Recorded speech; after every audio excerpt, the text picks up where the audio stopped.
दोस्तों नमस्कार, सत श्री अकाल और सलाम। मैं आपको दनुआ के उस मैन ईटर लेपर्ड की स्टोरी सुना रहा था जिसने कि कुल मिलाकर के 40 इंसानों को मार दिया था। और किस प्रकार राजा यादवंतर दत्त दुबे का उसके साथ में चालाकी से भरे हुए संघर्ष हुए और उनके द्वारा उस लेपर्ड को मारने की पूरी कोशिश की गई, और किस प्रकार उस लेपर्ड ने उनका जो रेस्ट हाउस बना हुआ था दनुआ के जंगल में, वहां पर भी आकर के वो वारदातें करने लगा। और उनके द्वारा उसको कई बार धुआं दे करके और बकरा बांध करके मारने की कोशिश की गई। इसके आगे की स्टोरी मैं आपको सुनाता हूं, और पूरी स्टोरी सुनने के लिए आपको मेरा पिछला ब्लॉग देखना, तो आपको एक सीक्वेंस में स्टोरी प्रॉपर पता चलेगी। बकरे को ले जाने के बाद में वो जो राजा राजवेंद्र दत्त दुबे थे वो काफी फ्रस्ट्रेटेड हो गए थे। उन्हें बहुत अधिक गुस्सा आया और उन्होंने जो अखेट रक्षक था उसके साथ में, और इनका एक राजकीय शिकारी था। राजकीय शिकारी मतलब एक ऐसा शिकारी जिसको तनख्वाह के ऊपर में जौनपुर के राजा जो कृष्ण दत्त दुबे थे उन्होंने रखा हुआ था। और वो अल्ताफ हुसैन शिकारी राजा यादवेंद्र दत्त का गुरु भी था, और उसी ने उसको शिकार के गुर सिखाए थे। उसके साथ में इन तीनों जनों ने एक बैठक की और विचार विमर्श किया कि जो लेपर्ड होता है उसका सबसे प्रिय जो भोजन होता है वो होता है कुत्ते का मांस। तो भेड़ के रूप में कुत्ते को बांधा जाए और उस जगह पर बांधा जाए जो रास्ता पहाड़ों में मुड़ता घूमता उसकी गुफा की तरफ ऊपर पहाड़ी की तरफ जाता है। उस रास्ते पर एक भारी तेंदू का पेड़ था। उस तेंदू के पेड़ के ऊपर एक दिन पहले ही मचाने कर्मचारी के द्वारा बांध दी गई थी, प्रॉपर मचान बांधी गई थी। और उसके चारों तरफ करीब 2-2 फीट ऊंचे तख्ते भी लगा दिए गए थे ताकि उसके ऊपर राइफल भी रखी जा सके, और अगर बैठा हुआ इंसान रात को अगर झपकी आ जाए, नींद आ जाए, तो वो चट्टा मचान से नीचे ना जा पड़े। मचान करीब 18 फीट की ऊंचाई पर बांधी गई थी, और उससे पहले उस मचान के चारों तरफ जो तख्ते लगे हुए थे उसके साथ में 2 रस्सियों वाली सीढ़ियां भी लटका दी गई थी। वो सब इंतजाम इसलिए किया गया था कि उस रस्सी की सीढ़ियों से उस मचान के ऊपर चढ़ा जा सके और उतरा जा सके, क्योंकि उस पेड़ के जो तना था उसके चारों तरफ करीब 12-13 फीट की ऊंचाई तक कांटेदार झाड़ियों को रस्सियों से कसकर बांध दिया गया था। ये सब सावधानियां इसलिए की गई थी कि वो जो लेपर्ड था उसके मन में इंसानों के प्रति जो डर था वो काफी खत्म हो चुका था। एक तरह से उसके मन में इंसानों के प्रति कोई डर रह ही नहीं गया था, और 40 उन इंसानों को वो मारकर अब तक खा चुका था। और दूसरा सबसे बड़ा खतरा यह था कि इन जंगलों में जंगली भालू भी पाए जाते हैं, और भालू भी अक्सर पेड़ों के ऊपर चढ़ने में काफी निपुण होता है। और रात को कहीं भालू अचानक पेड़ पर या कोई सांप पेड़ पर चढ़ जाए, इस सब की सुरक्षा के लिए कांटों वाली झाड़ियां बांधी गई थी। इसके अलावा पेड़ के तने पर कपड़े को चारों तरफ से लपेट कर खूब चौड़ा कपड़ा पट्टी की तरह लपेटा गया, और उस पर ग्रीस मल दी गई थी ताकि कोई सांप कोई कीड़े उस पेड़ के ऊपर चढ़ करके डिस्टर्ब ना करें रात को। और इस प्रकार जब पूरी व्यवस्था हो गई तो जो राजा यादवेंद्र दत्त दुबे थे और उनके साथ में जो अखेट रक्षक थे, ये दोनों जने शाम के 4 बजे उस मचान के ऊपर उस जो रस्सियों वाली जो सीढ़ी थी जो लटकी हुई थी उसके साथ चढ़ करके मचान पर जाकर के बैठ गए। अपने साथ वो थर्मस ले गए थे चाय से भरा हुआ, और पानी की कुछ बोतलें ले गए थे, और एक एक राइफल दोनों के पास थी, और एक एक एक्स्ट्रा राइफल वो सेफ्टी के लिए ले गए थे। और उनका विचार पूरी रात भर वहां पर बैठने का था। जब राजा यादवेंद्र दत्त दुबे और अखेट रक्षक उस मचान के ऊपर जाकर के अच्छी तरह से बैठ गए, उसके बाद उन्होंने जो रस्सी वाली 2 सीढ़ियां लटकाई हुई थी उसको उन रस्सियों को खींच करके ऊपर रख लिया, और उनके बैठने के करीब 15 मिनट के बाद में एक कुत्ता लाया गया, और सामने उनके मचान के बिल्कुल सामने जो रास्ता उस गुफा की तरफ ऊपर को जाता था उस रास्ते के ऊपर ही उन्होंने 2 फुट का एक मंच बनाया, जमीन में खूंटे गाड़ करके, और उसके ऊपर तख्ते बिछा करके एक मंच बनाया, और उस मंच के ऊपर उस कुत्ते को बांध दिया गया। और उस मंच के ऊपर कुत्ते को बांधने का तरीका इसलिए अपनाया गया कि जो लेपर्ड है वो बेहद चालाक और मक्कार हो गया था, और वो अचानक से उस कुत्ते को लेकर के ना जा सके। उससे पहले उसको उस मंच के ऊपर कूद कर आना पड़ेगा और उसके बाद में वो कुत्ते को पकड़ेगा और फिर वापस वो नीचे कूदेगा, और ये जो 3-4 सेकंड का समय है वो गोली मारने के लिए पर्याप्त होगा। इसलिए शिकारी दल ने ये व्यवस्था की थी। और इसके अलावा कुत्ते को रस्सी से नहीं बांधा गया, उसको जंजीर से बांधा गया, ताकि जो लेपर्ड है उस लोहे की जंजीर को तोड़ ना सके या काट ना सके। ये सारी व्यवस्था कर दी गई। और उसके बाद में जो रेस्ट हाउस के कर्मचारी थे, जब वो वापस जाने लगे तो कुत्ता उनकी दिशा की तरफ मुंह करके बुरी तरह से भौंकने लगा। काफी प्रतीक्षा करने के बाद भी वो जो लेपर्ड था वो ना आया। बांधे जाने के पूरे 1 घंटे तक वो कुत्ता भौंकता रहा, विलाप करता रहा, रोता रहा, रेस्ट हाउस की दिशा की तरफ देख करके। और लेकिन लेपर्ड क्या कहीं कोई साइन नहीं था। और ये जो शिकारी दल था वे पूरी रात बैठने के लिए आया था। बाद में वो जो कुत्ता था वो थक करके बैठ गया, और कुत्ते का जो मंच था वो जमीन से 2 फीट ऊंचा था। और रात 8 बजे कुत्ते का विलाप फिर से शुरू हो गया, और कुत्ता नजर आना बंद हो गया था अंधेरे की वजह से, लेकिन उसके विलाप करने की वजह से उसकी दिशा का पता चल रहा था कि कुत्ता किस दिशा में है। और थोड़ी देर में ही जो यादवेंद्र दत्त दुबे थे उनको अपनी राइट साइड में आंखें चमकती हुई अंधेरे में नजर आई, और उन्होंने इशारा हल्के से टच करके जो आंखें रक्षक थे उनको दिखाया कि वहां पर आंखें चमक रही हैं। और कुछ देर तक वो आंखें चमकती रही, और उसके बाद वो आंखें चमकनी बंद हो गई। और वो मक्कार तेंदुआ यहाँ तो अपनी आंखें बंद कर ली थी, यहाँ वो वहां से मूव हो गया था और कहीं दूसरी झाड़ी में चला गया था। और कुत्ते की दिशा के बारे में नहीं पता चल रहा था कि वो किस दिशा की तरफ देख करके बोल रहा है, भौंक रहा है या रिरिया रहा है, लेकिन उसके लगातार रोने की आवाजें आ रही थी। और थोड़ी देर के बाद में अब सामने की जो झाड़ियां थी उसकी तरफ से 2 आंखें बड़ी देर तक चमकती रही, और उसके बाद वो फिर गायब हो गई। और इस प्रकार वो जो चालाक तेंदुआ था वो शिकारी दल के सामने आना नहीं चाहता था। हो सकता है कि उस तेंदुए को शिकारियों के बारे में पता चल गया हो, क्योंकि यद्यपि शिकारी दल पूरी तरह से शांत बैठा था और तख्तों की ओट भी थी 2-2 फीट ऊंची उनके चारों तरफ मचान के, लेकिन फिर भी ये जो लेपर्ड या जो टाइगर होते हैं इनकी रात को देखने की दृष्टि काफी तेज होती है, और जरा सी हरकत होते ही ये हरकत को कैच कर लेते हैं। तो भी जो शिकारी दल था बिल्कुल शांत होकर के बैठा हुआ था। आधे घंटे के बाद में जो कुत्ता था उसने रोना बंद कर दिया, और चारों तरफ एकदम शांति छा गई। आकाश में तारे चमक रहे थे, आकाश बिल्कुल साफ था। 11 बजे के आसपास शिकारी दल को नींद की झपकी आने लगी, और उस नींद को दूर करने के लिए पहले शिकारी दल ने अपने मुंह पर पानी के छींटे मारे, और उसके बाद में थर्मस खोल करके चाय पी, और उसके बाद लगातार वो अपनी आंखों का जो काम था वो कानों से लेने की कोशिश कर रहे थे। रात के 1 बजे कुत्ते ने अचानक से जोरों से रोना शुरू कर दिया, और कुत्ते की इस भयानक रोने की आवाज को सुन करके इनको पूरा यकीन हो गया था कि लेपर्ड आ गया है। और उन्होंने तुरंत सर्च लाइट जलाई। जो उनके साथ में आखिरी रक्षक बैठे थे उन्होंने सर्च लाइट डाली। उसकी जब रोशनी कुत्ते के मंच पर पड़ी तो कुत्ता बुरी तरह से डरा हुआ रो रहा था, और आसपास जब सर्च लाइट से झाड़ियों की देखभाल की गई तो कहीं कुछ नजर नहीं आया। उसके बाद थोड़ी देर के बाद उस सर्च लाइट को बुझा दिया गया, क्योंकि लगातार सर्च लाइट को नहीं जलाया गया। 2-3 मिनट तक आसपास की जो झाड़ियां थी उनकी देखभाल की गई, लेकिन कहीं भी लेपर्ड का कोई निशान नजर नहीं आया।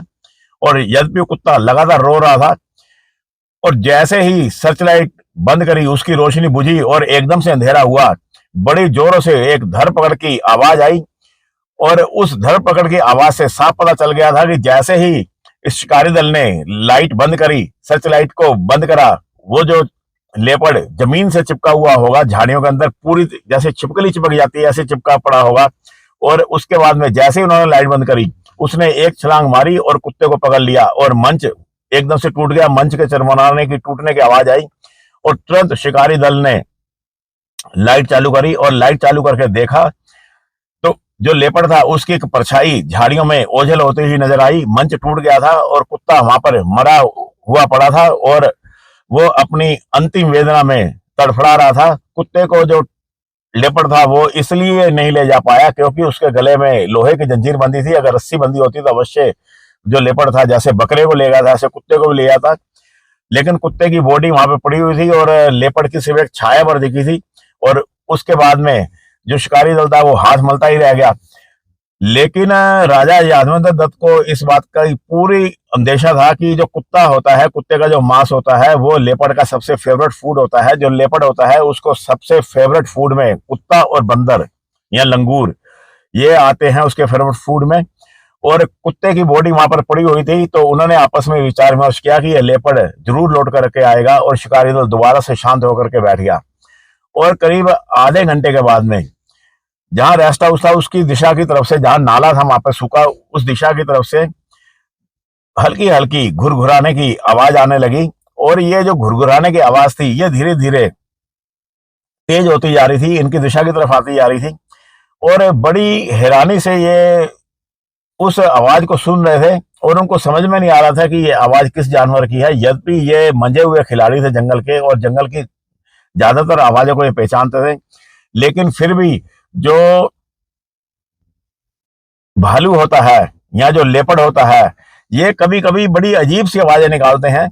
जो घुर घुराने की आवाज थी वो लगातार इनके पास आती जा रही थी। और तभी अचानक जो अखेट रक्षक था उसने राजवेंद्र दत्त दुबे को छू करके कहा कि रीछ। और बड़े ध्यान से देखने पर उन्हें जो सफेद रंग की जो रात को चमक रही थी पगडंडी जो कि बल खाती ऊपर पहाड़ी की तरफ जा रही थी, उस पर दो काले रीछ आपस में एक दूसरे से उलझते हुए नजर आए। पिछले दोनों पैरों पर खड़े होकर के वो एक दूसरे को दांतों से काटने का प्रयास कर रहे थे और एक दूसरे को गिराने की कोशिश में थे। और इस प्रकार उन रीछों की आवाज ही जो बड़ी देर से उनको आ रही थी, जो कि नीचे से आ रही थी, पहले वो नीचे लड़ रहे होंगे और उसके बाद में जब एक रीछ भागा होगा तो दूसरे रीछ ने उसका पीछा किया होगा।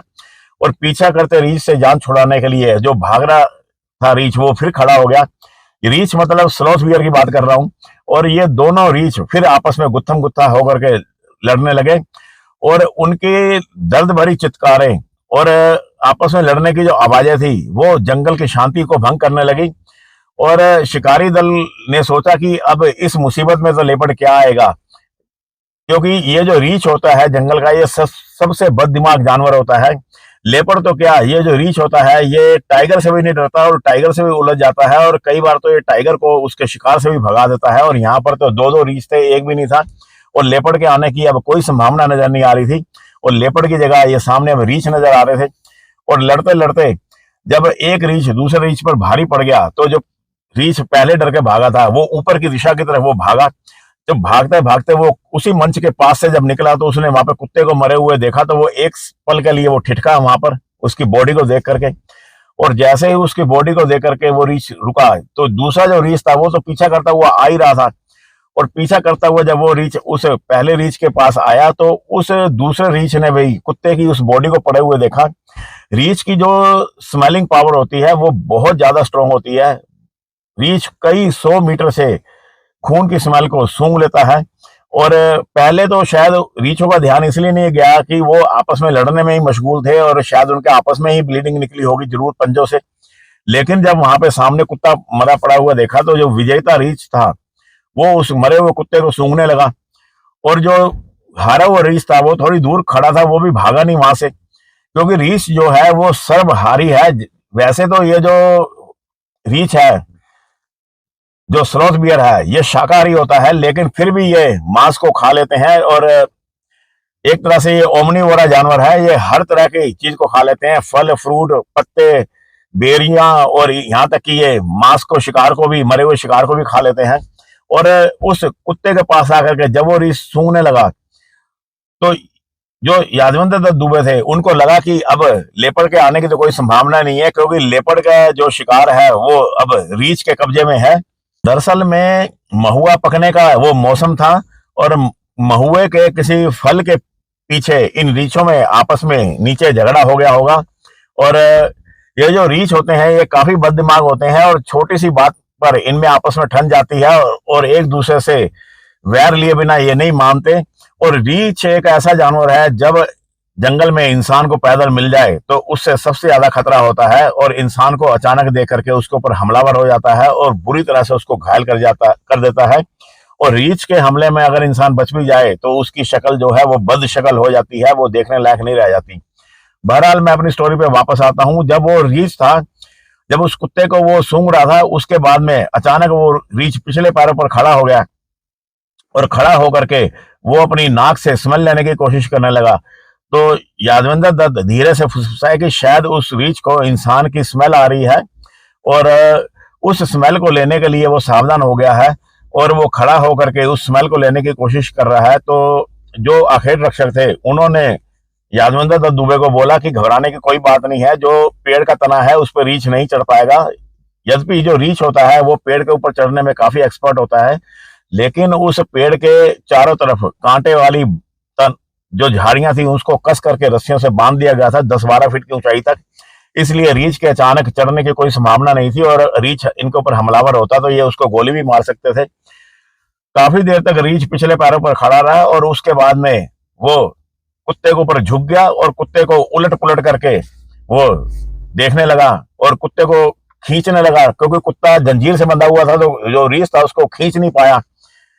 और जब कुत्ते के साथ में रीछ ऐसा व्यवहार कर रहा था तो राजा यादविंदर दत्त दुबे ने अब लेपर्ड का तो शिकार करने के बारे में तो छोड़ दिया और इस रीछ को ही ठिकाने लगाने के बारे में सोचा कि जिसने इनका खेल ही बिगाड़ दिया है।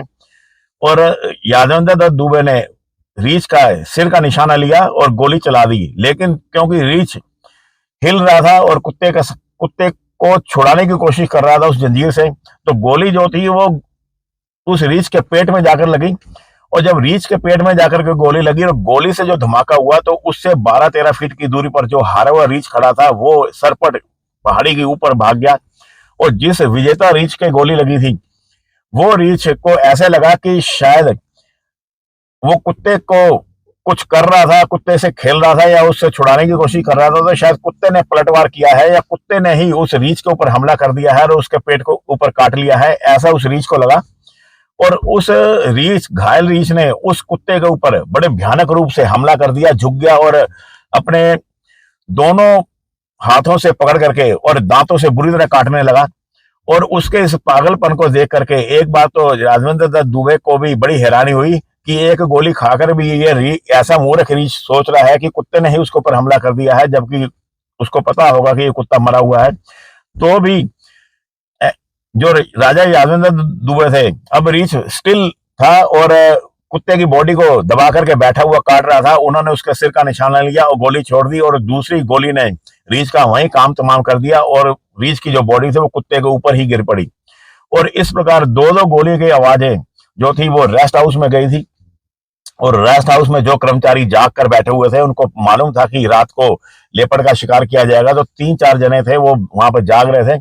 और जब दो गोलियों की आवाज सुनी तो उन्होंने मशाले जलाई और मशाले जला करके 5 आदमी यादविंदर दत्त दुबे की तरफ आए।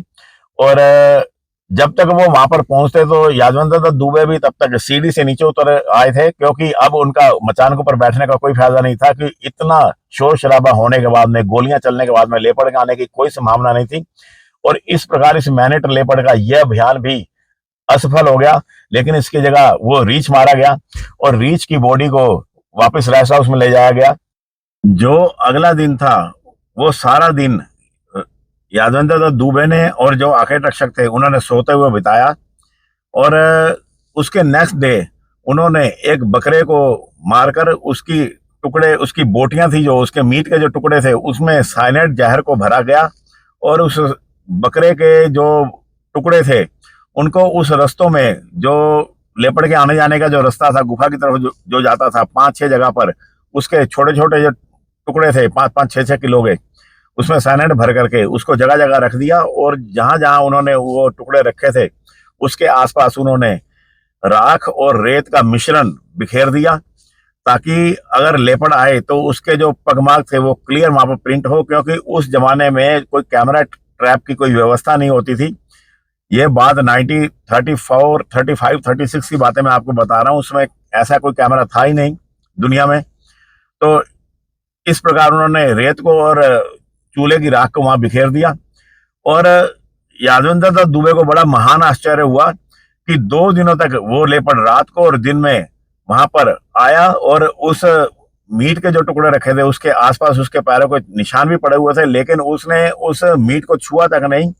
और इस प्रकार साइनाइड के द्वारा इस लेपर्ड को मारने का जो तरीका था वो भी फेल हो गया। और इस मक्कार और चालाक लेपर्ड को जैसे जैसे जो यादवेंद्र दत्त दुबे मारने में असफल हो रहे थे, उनकी जो फ्रस्ट्रेशन थी वो बढ़ती जा रही थी। उन्होंने कितने ही अटेम्प्ट कर दिए थे इस लेपर्ड को मारने के लिए। और इसके अलावा जो आखिर रक्षक था वो भी एक एक्सपर्ट हंटर था, और जो अल्ताफ हुसैन थे वो भी इनके राजकीय शिकारी थे।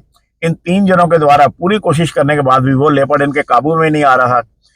और जो यादवेंद्र दत्त दुबे थे, इनके जो पिताजी थे वो 4-5 दिन की छुट्टियों पर रेस्ट हाउस में आए थे, तो उनके द्वारा यादवेंद्र दत्त दुबे ने डिस्कस किया और उनको पूरी घटना के बारे में बताया। तो कृष्ण दत्त दुबे एक मजे हुए खिलाड़ी थे शिकार के मामले में, तो उन्होंने उनको बताया कि तुम लोगों को इस लेपर्ड के आने जाने के रास्ते के बारे में, इसका टाइम जो है वो चेक करना चाहिए, किस समय ये अपनी गुफा से निकलता है, किस समय अपनी गुफा में जाता है। और ये बात तो तुम्हारे लिए अच्छी है कि इस लेपर्ड का एक फिक्स जगह है रहने की गुफा के अंदर, नहीं तो ये लेपर्ड अगर गुफा में ना रह रहा होता, अगर ये इधर उधर ही कहीं और भटक रहा होता, तो तुम्हारे लिए उसको ढूंढना बहुत मुश्किल हो जाता है। तो तुम्हारे लिए बहुत आसान है कि उसके गुफा में से निकलने का, आने जाने का, और वो कब शिकार करता है और कब वो आसपास जो भी जलाशय हैं वहां पर भी जो कर्मचारी हैं उनको पेड़ों के ऊपर बिठाया जाए और उसके आने जाने का टाइम का पता किया जाए कि वो किस समय पानी पीने आता है। और इस प्रकार उसको ठंडे दिमाग से, गुस्से में ना आकर के ठंडे दिमाग से उसको मारने की कोशिश की जाए। तो राजा यादवेंद्र दत्त दुबे ने पूरे 10-12 दिनों तक ये व्यवस्था की और अपने तमाम कर्मचारी इस ड्यूटी में लगा दिए कि उसके आने जाने के वक्त को नोट किया जाए। और खुद भी वो जो आसपास के जलाशय थे वहां पर अक्सर वो चक्कर लगाते रहते थे।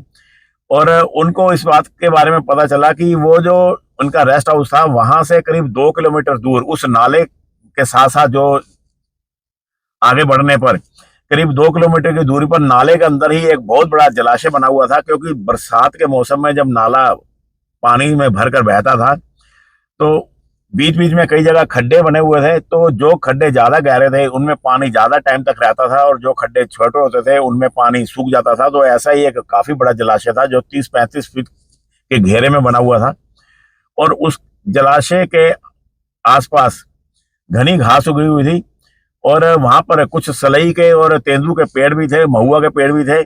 और उस जलाशय की तरफ जब जाते थे तो उस जलाशय से पहले करीब 100, 150, 300 गज का एक जंगल था, खुला हुआ एरिया था। उसके बाद में घना जंगल था सलई के पेड़ों का।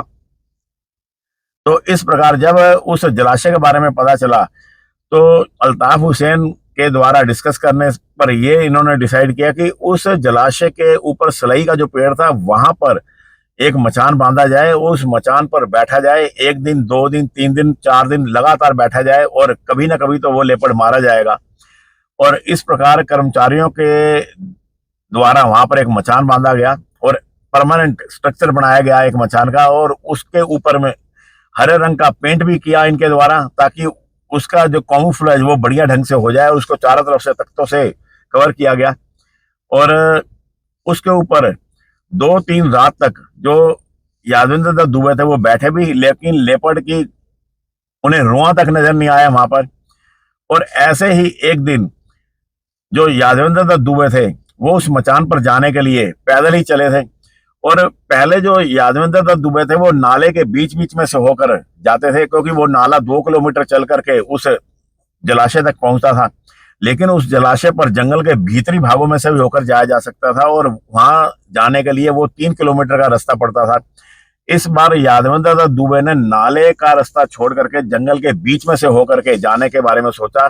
25 जून सन 1936 का दिन था। राजा यादवेंद्र दत्त दुबे और उनके राजकीय शिकारी अल्ताफ हुसैन और साथ में जो अखेर रक्षक था, ये 3 जने उस जलाशय की तरफ जंगल के अंदर में से होकर के जा रहे थे। और दिन के करीब 12, 12:30 बजे ये रेस्ट हाउस से निकले थे। रास्ता घने जंगलों में से होकर खड्डों में घुसता हुआ, ऊपर चढ़ता हुआ, घूमता हुआ उस जलाशय की तरफ जाता था। और घने जंगलों में से होकर के ये रास्ता जाता था, और कभी कभी बीच में झाड़ियों के बड़े बड़े पैच भी आ जाते थे। और उस लेपर्ड के आने की कोई संभावना नहीं थी, क्योंकि दिन का समय था। तो इसलिए ये थोड़े निश्चिंत होकर के जा रहे थे।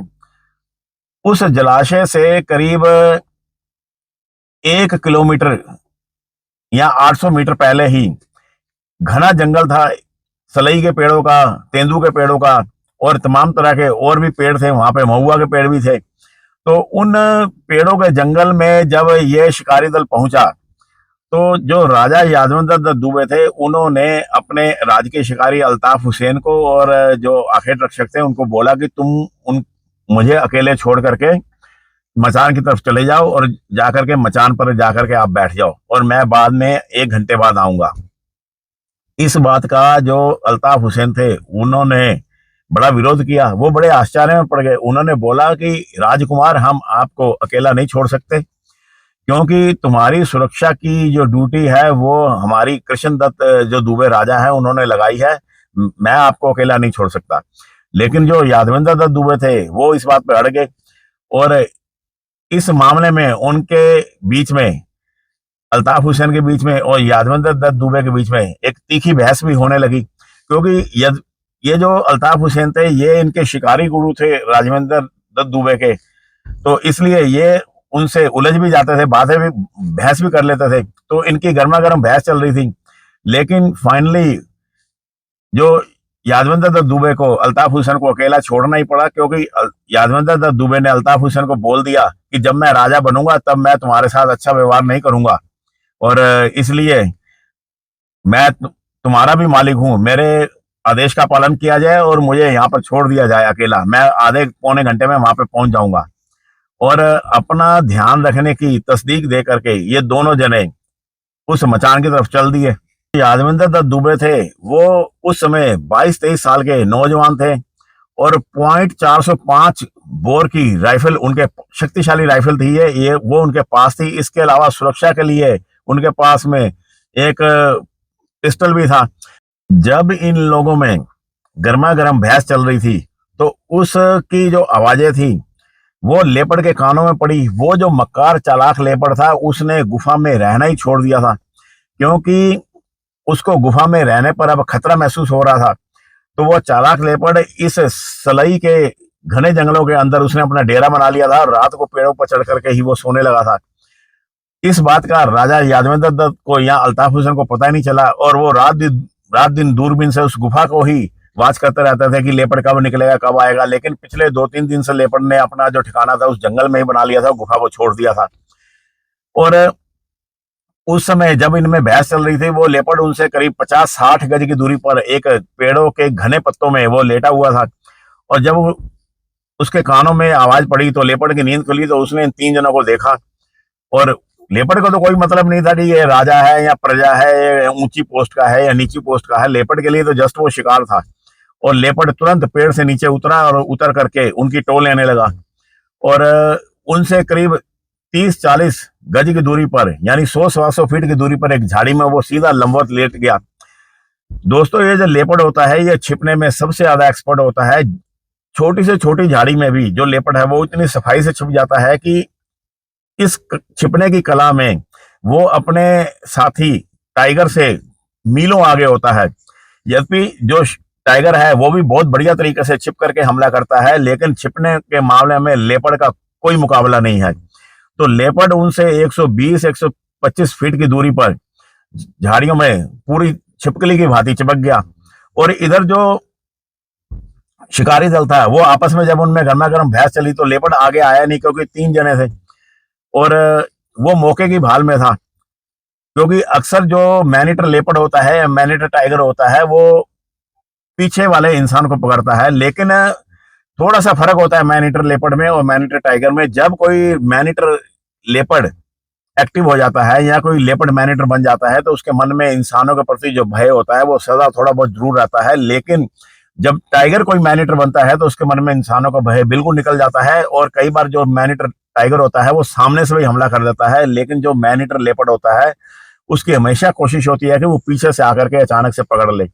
और वो इन तीनों में से कोशिश कर रहा था कि कोई जना इनमें से बिछड़े और उसके ऊपर हमला किया जाए।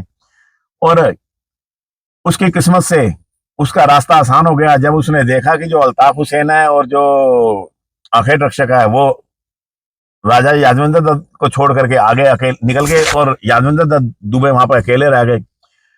और उनके जाने के बाद में यादवेंद्र दत्त दुबे ने एक सलई के पेड़ के पीठ टकाई तने से और सामने के जंगल की तरफ देखने लगे और सोच विचार करने लगे कि इस लेपर्ड के बारे में क्या किया जाए, इसको मारना बहुत मुश्किल हो गया है। और उधर जो लेपर्ड था वो वहीं सामने के जंगल में ही झाड़ी के नीचे लेटा हुआ था और पूरी निगाह उसकी दुबे की तरफ थी, लेकिन दुबे को उनका आभास ही नहीं था। और आमने सामने फेस होने की वजह से लेपर्ड ने सोचा कि क्यों ना एक लंबा चक्कर लगा करके पीछे जाया जाए और पीछे से जाकर के इस शिकार को पकड़ा जाए। और पीछे से पकड़ना भी आसान था क्योंकि पेड़ के तने से टेक लगा करके दुबे खड़े थे और अगर लेपर्ड पीछे से आ जाता तो उस पेड़ की ओट से आता हुआ बड़ी आसानी से उनकी गर्दन पकड़ सकता था। और जैसे ही लेपर्ड ने अपनी वो जगह छोड़ी और एक छिपकली की भांति रेंगता हुआ जब वो एक लंबा चक्कर काट के निकलने लगा तो जंगल में कहीं 3-4 जंगली मुर्गियां थी, वो वहां पर कहीं कीड़े वीड़े वो यहाँ दाना ढूंढ रही थी झाड़ियों में। और उन्होंने जब लेपर्ड को देखा तो वो बुरी तरह से चिल्लाती हुई उड़ी और उनके उड़ने की जो आवाज थी वो जब कानों में पड़ी यादवेंद्र दत्त दुबे के तो उन्होंने देखा कि झाड़ियों में से कुछ जो मुर्गियां हैं वो उड़ करके दूसरी दिशा में चली गई हैं। और इस प्रकार उन मुर्गियों को शोर मचाते देख करके यादवेंद्र दत्त दुबे जो टेक लगा करके थोड़े टेढ़े से खड़े थे वो एकदम से सावधान खड़े हो गए। और उनके इस तरह से सावधान खड़े होने से जो लेपर्ड था वो वहीं चिपक गया दोबारा से, क्योंकि उसका जो प्लान था वो इन मुर्गियों ने खराब कर दिया था। राजा यादवेंद्र दत्त दुबे तो टेक लगा के खड़े थे, लेकिन अब उनकी पोजीशन बदल गई थी। वो सड़क जो कच्ची रास्ता से पगडंडी थी 4-5 फीट की, उसके बीच में ही अलर्ट होकर के खड़े हो गए और उनके हाथ में .405 बोर की शक्तिशाली राइफल थी, जिसके जो मैगजीन थी उसमें 4 गोलियां थी और चैम्बर में 1 गोलियां थी, यानी कुल मिलाकर के 5 गोलियां उस राइफल के अंदर थी। और किसी भारी शिकार के लिए वो राइफल एनफ थी। इसके अलावा यादवेंद्र दत्त दुबे के पास में एक भरा हुआ रिवॉल्वर भी था सेफ्टी के लिए। और यादवेंद्र दत्त दुबे बड़ी शंकालु निगाहों से उधर देखने लगे और उन्होंने मुर्गियों को उड़ते हुए भी देख लिया था 200-250 फीट की दूरी पर।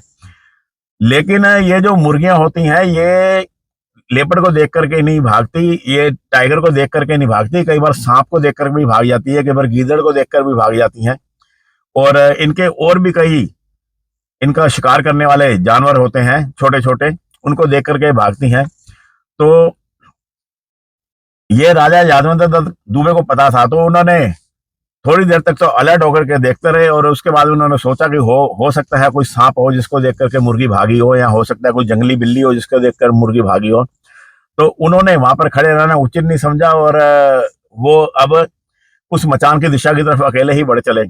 करीब 40-50 गज के बाद में वो जंगल खत्म हो जाना था जो सलई का जंगल था, और उस जंगल के खत्म होने के बाद में एक खुला मैदान आ जाना था। उस मैदान की जो शक्ल थी वो नाशपाती के आकार की शक्ल थी और करीब वो मैदान 200 फीट करीब लंबा और 100-125 फीट का वो चौड़ा था और हल्की से गोलाई लिए हुए जाता था और उसके चारों तरफ जंगल था घना।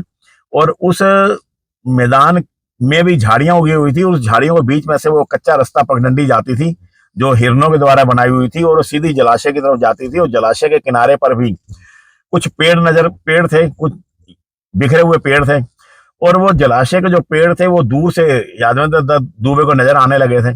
और यादवेंद्र दत्त दुबे उस जंगल को पार करके जब उस मैदान में पहुंचे तो अचानक से यादवेंद्र दत्त दुबे को ऐसा लगा कि उसको पीछे देखना चाहिए।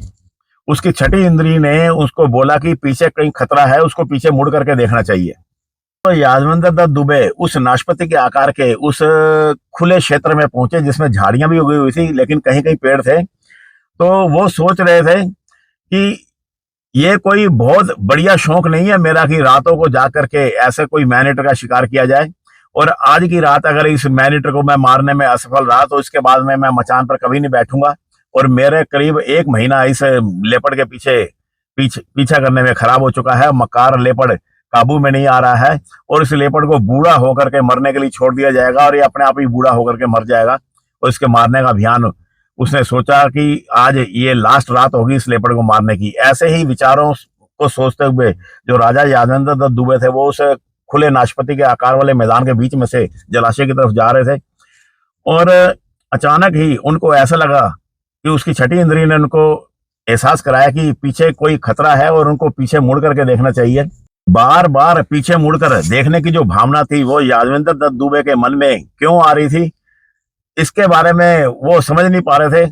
जंगलों में अनेकों बार वो अकेले घूमे थे, उनको अकेले घूमने में कभी कोई जंगलों में डर नहीं लगता था। कई शिकार अभियानों में वो अकेले गए थे, और यद्यपि उनके पास में .405 बोर की एक शक्तिशाली राइफल भी थी, तो भी उनके मन में बार बार ये भावना आ रही थी कि पीछे मुड़ करके देखा जाए।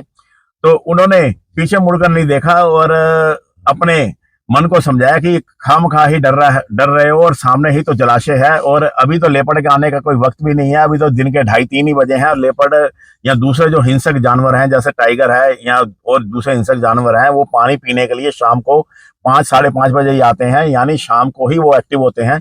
और दोपहर के 2:30-3 बजे इस समय लेपर्ड के आने की कोई संभावना नहीं थी, और गुफा वहां से करीब 3 किलोमीटर की दूरी पर थी।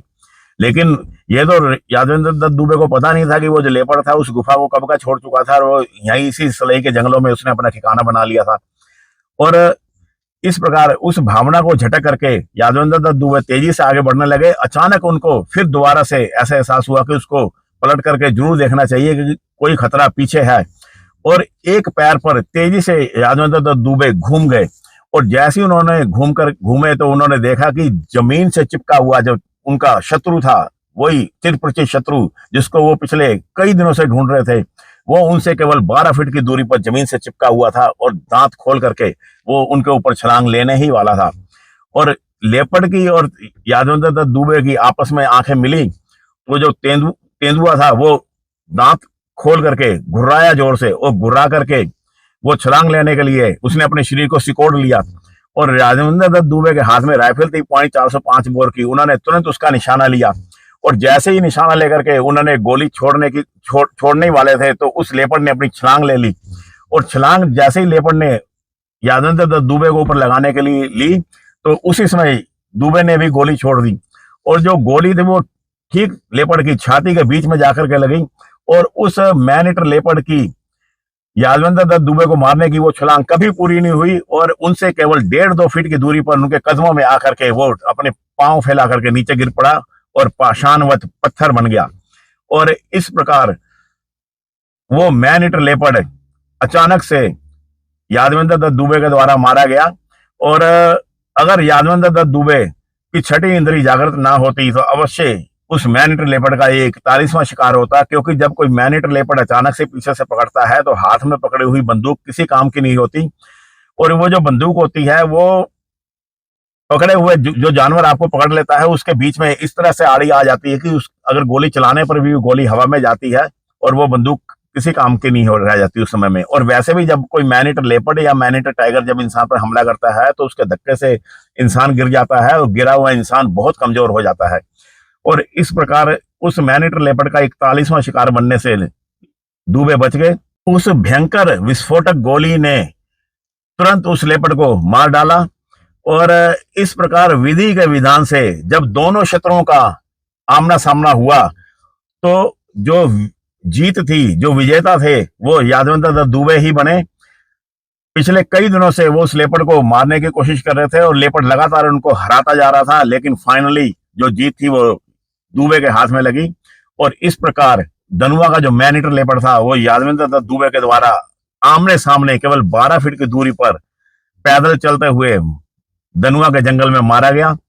और इस प्रकार इस मैन ईटर लेपर्ड की स्टोरी यहीं पर समाप्त होती है। अगली बार मैं कोई नए मैन ईटर लेपर्ड की या मैन ईटर टाइगर की स्टोरी लेकर के आऊंगा।